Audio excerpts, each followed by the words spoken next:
settling now.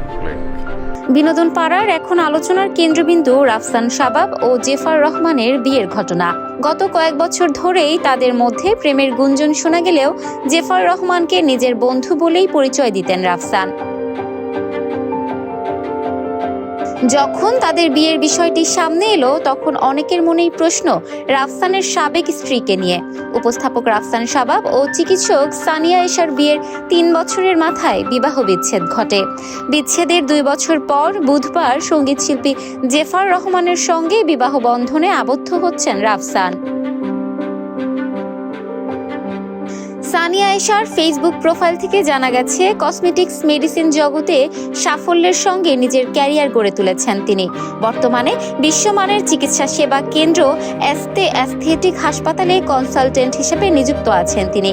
গত বছরের 31 December দীর্ঘ 2.5 বছরের সফল কর্মজীবন শেষে অ্যাস্থেটিক মেডিসিন বিশেষজ্ঞ হিসেবে কর্মজীবন শুরু করেন তিনি। গত 31 ডিসেম্বর সামাজিক যোগাযোগ মাধ্যমের এক পোস্টে নিজের সাফল্যের কথা জানান এশা। পোস্টের ক্যাপশনে এশা জানান তিনি এস্তে অ্যাস্থেটিক হাসপাতালে একজন অ্যাস্থেটিক মেডিসিন কনসালটেন্ট হিসেবে যোগদান করেছেন। মেডিকেল বাংলাদেশে 2.5 বছর কাটানোর পর এই অর্জনের মাধ্যমে তিনি জীবনের একটি নতুন অধ্যায় শুরু করলেন বলে উল্লেখ করেন। এটি তার জন্য আরও বেশি দায়িত্ব, পেশাগত উন্নয়ন এবং শেখার সুযোগ এনে দিয়েছে।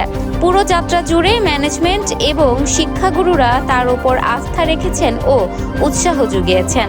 এজন্য এশা তাদের প্রতি বিশেষভাবে কৃতজ্ঞতাও প্রকাশ করেছেন। রোগীদের সেবা প্রদানের জন্য তিনি উন্মুখ হয়ে আছেন বলেও ফেসবুক পোস্টে উল্লেখ করেন। সবশেষে নিজের নতুন এই পথ চলায় সবার কাছে দোয়া ও আশীর্বাদ চেয়েছেন। তিনি ফেসবুক পোস্টের মাধ্যমে সবার কাছে দোয়া চেয়েছেন। ইফাত আরা আইরিন, ক্যাম্পাস টাইমস।